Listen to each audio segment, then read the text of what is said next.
Replace the given network by Norton's equivalent across the terminals A and B. तो ये हमें network दिया गया है और टर्मिनल्स ए और बी के क्रॉस हमें इस नेटवर्क का नॉर्टन्स इक्विवेलेंट सर्किट ड्रॉ करना है। ये देखिए, ये 6 ओम का रेजिस्टेंस है, ये 3 ओम का रेजिस्टेंस है और ये 20 वोल्ट की बैटरी है और ये 10 एम्पियर का करंट सोर्स है। तो देखिए इसको कैसे सॉल्व करेंगे।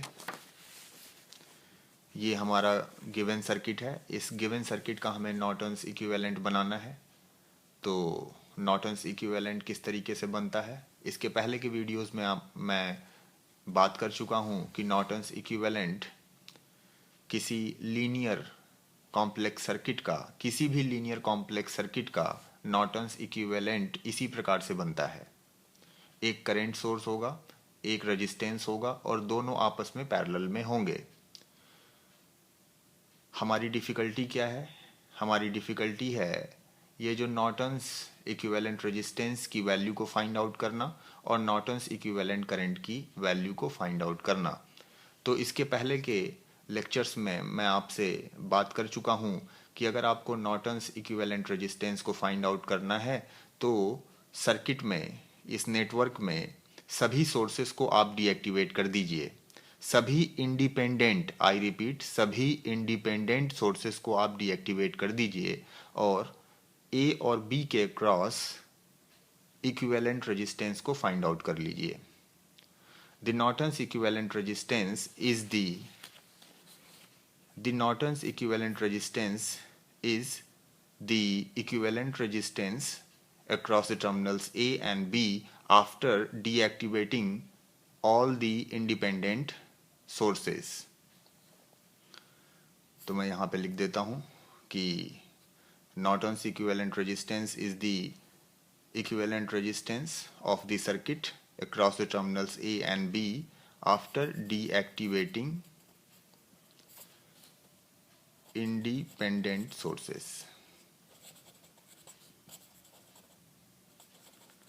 इसके पहले के वीडियोस में मैं आपसे बात कर चुका हूं कि करंट को किस प्रकार से डीएक्टिवेट करते हैं। करंट को डीएक्टिवेट करना है तो इसको आप ओपन सर्किट कर देंगे और वोल्टेज सोर्स को डीएक्टिवेट करना है तो आप उसको शॉर्ट सर्किट कर देंगे। हमेशा याद रखिए, इंडिपेंडेंट सोर्सेस को ही हम डीएक्टिवेट करते हैं। इंडिपेंडेंट सोर्सेस को, ये current source independent current source है और ये voltage source independent voltage source है। तो नॉर्टन्स इक्विवेलेंट रेजिस्टेंस को फाइंड आउट करते समय केवल हम इंडिपेंडेंट सोर्सेस को डीएक्टिवेट करते हैं। अगर डिपेंडेंट सोर्स होगा तो उसको हम एज इट इज रखेंगे। तो चलिए देखिए, ये करंट सोर्स है, ये करंट सोर्स इस पॉइंट और इस पॉइंट के बीच में है। तो जब ये करंट सोर्स डीएक्टिवेट होगा तो ये ओपन हो जाएगा। ओपन करने का मतलब है कि आप ये जो करंट सोर्स है इसको आप यहाँ से हटा दीजिए, उसको हटा दीजिए वहाँ पे, वहाँ से उसको हटा दीजिए।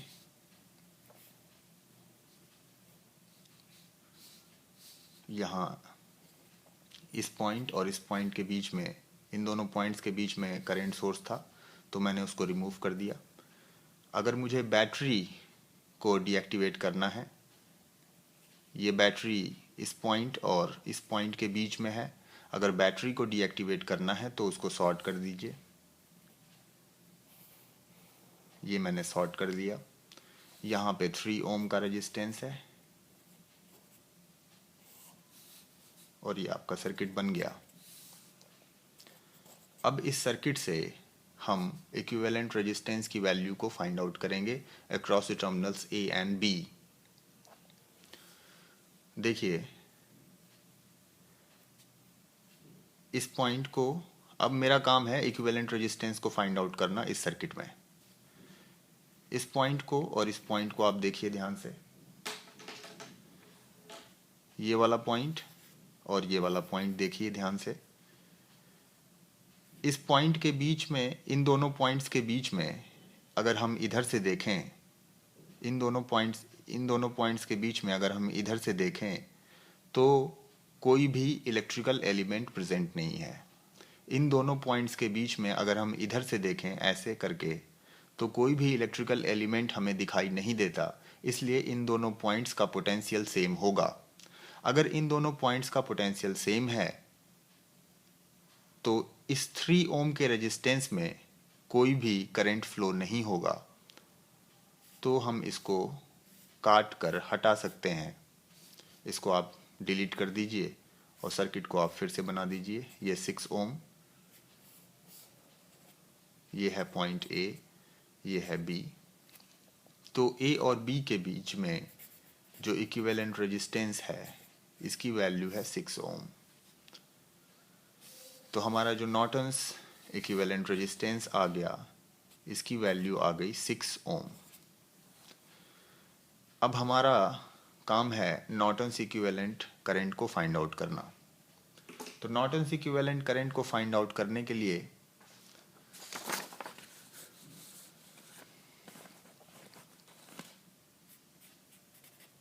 किस प्रकार से हम Norton's equivalent current find out करते हैं? The Norton's equivalent current is the current passing through the points A and B, यानी ए और बी से पास करने वाली करंट को फाइंड आउट करना है और सर्किट को एज इट इज़ रखना है। जैसा सर्किट है वैसा ही आप रहने दीजिए, किसी भी सोर्स को आपको डीएक्टिवेट करने की ज़रूरत नहीं है। Keep the circuit as it is and find out the current which is passing through the points A and B.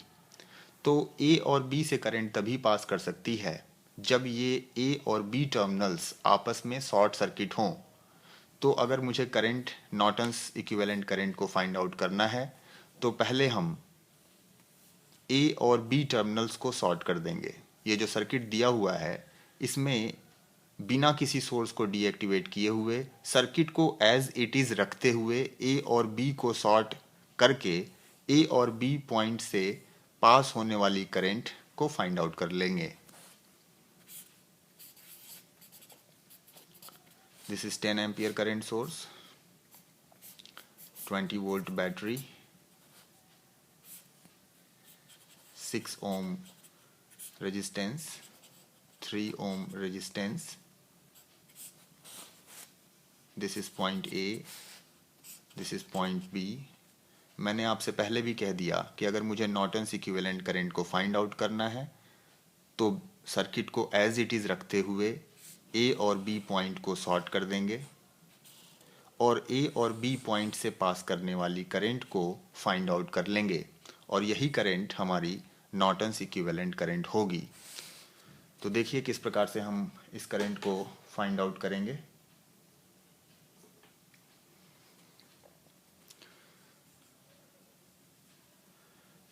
Circuit में किसी भी पॉइंट पे, किसी एक जगह पे हम पोटेंशियल एज्यूम कर सकते हैं। बार बार आपको किसी सर्किट में पोटेंशियल एज्यूम करने की ज़रूरत नहीं है। केवल सर्किट में आप एक बार किसी जगह पर पोटेंशियल कितना भी एज्यूम कर सकते हैं, कोई भी आप पोटेंशियल एज्यूम कर सकते हैं। सबसे अच्छा एजम्पशन 0 वोल्ट है, तो मैंने इस पॉइंट पर 0 वोल्ट एज्यूम कर लिया।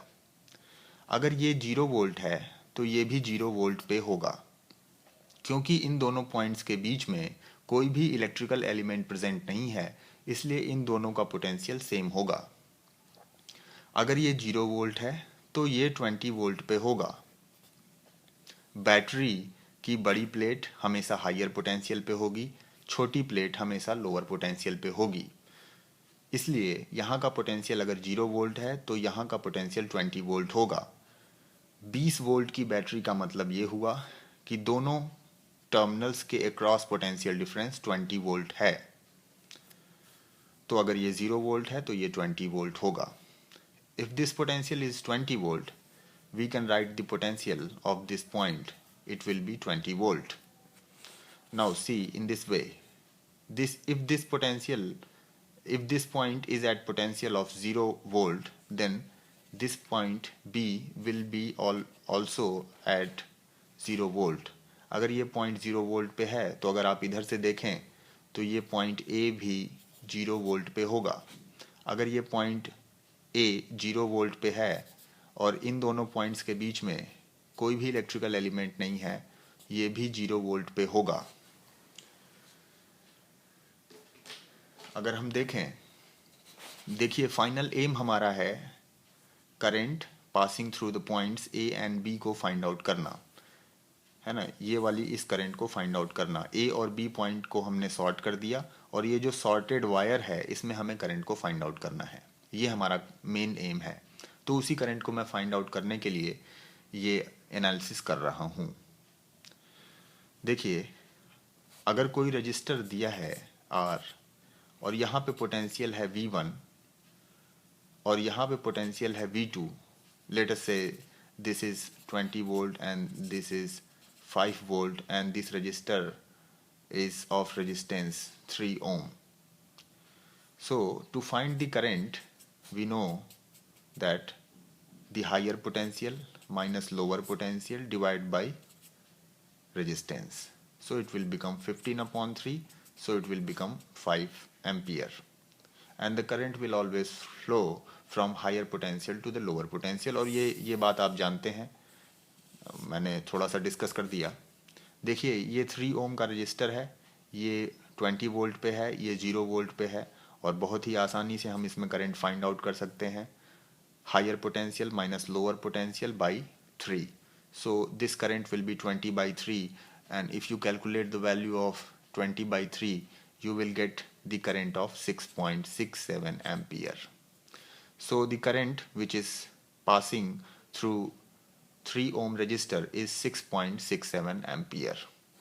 Now see the potential difference across this 6 ohm resistor. देखिए यहाँ पर ये 20 वोल्ट है, ये 0 वोल्ट है। करंट हायर पोटेंशियल से लोअर पोटेंशियल की तरफ फ्लो करेगी और इस करंट को हम फाइंड आउट बहुत ही आसानी से कर सकते हैं। देखिए 20 higher potential minus lower potential divide by 6, so it will become 20/6 and you can get the value of current. 20/6 का मतलब हो गया 3.33 ampere. So this current is 3.33 ampere. अगर आप इस पॉइंट पे, यहाँ इस पॉइंट पे KCL अप्लाई करें, KCL अप्लाई करें तो देखिए यहाँ से 10 एम्पियर करंट आ रही है, ये करंट सोर्स है, ये करंट सोर्स 10 एम्पियर का करंट या ऐसे इस प्रकार से सप्लाई कर रहा है। यहाँ से 3.33 एम्पियर की करंट आ रही है, दिस इज 3.33 एम्पियर। तो टोटल इनकमिंग करंट कितनी हो गई, 10 plus 3.33 which is equals to 13.33 ampere. Net incoming current is 13.33 ampere.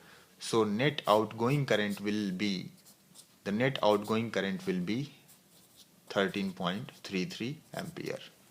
आपको पता है KCL का statement, net incoming current should be equal to net outgoing current.